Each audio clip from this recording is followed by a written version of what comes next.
Okay, now we have studied about Pythagoras theorem. Now here on your screen is about 30, 60, 90 degree triangle. Now in your lower classes again you have studied 30, 60, 90 degree theorem and 45, 45, 90. Now we will start with 30, 60, 90. So here on your screen is the theorem for 30, 60, 90 degree triangle. So now you have to copy down in your notebooks. Now, so what is the basic behind this theorem? Now see, triangle LMN is given. In that, angle L is 30 degree, angle M is 90 degree and angle N is 60 degree. So this triangle is called as 30, 60, 90 degree triangle. Now here, what is the basic behind here? Here, the angle which is having 30 degree, the side opposite to that, for example here angle L is 30, side opposite is MN. So MN will be half of the hypotenuse. This is the basic behind the theorem. The angle which is having 30 degree, the side opposite to that angle is half of the hypotenuse. Okay. Then angle of which is having 60 degree. Here N is 60 degree, opposite side to 60 degree is LM. LM will be root 3 by 2 of the hypotenuse. So side opposite to 60 degree here is LM. LM will be root 3 by 2 of the hypotenuse. So this is the basic behind this theorem. Now we will start with the theorem of 45, 45, 90. Now here on your screen is about 45, 45, 90 degree triangle.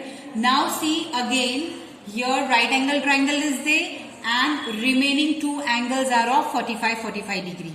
Now in this case, what is the condition of this triangle? Here the two sides, here hypotenuse is ZY and the remaining two sides are ZX and XY.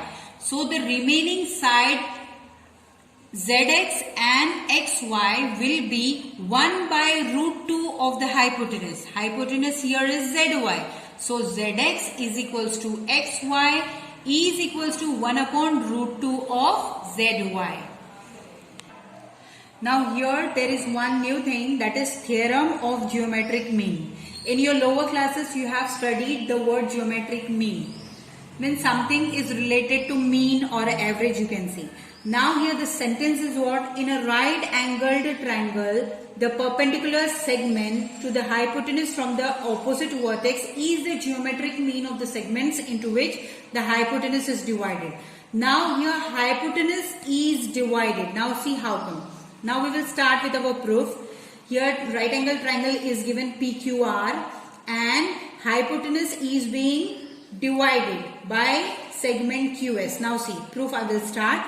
In right angled triangle PQR, segment QS is perpendicular to PR. So that triangle QSR is similar to triangle PSQ. That is similarity of right angled triangles, that condition we have used. Now since the two triangles are similar, we will use the condition of corresponding sides. So that is QS upon PS is equals to SR upon SQ. Okay, so now here one QS is on denominator, one QS is on numerator. So by cross multiplication we will take QS on one side. So QS will multiply with each other. QS into QS. So that will be QS square. QS square is equals to PS into SR here. Now QS upon PS is equals to SR upon again QS. So that QS will multiply with each other. That will be QS square and this both things will multiply with each other. So therefore QS square is equals to PS into SR. So this is the condition for the geometric mean.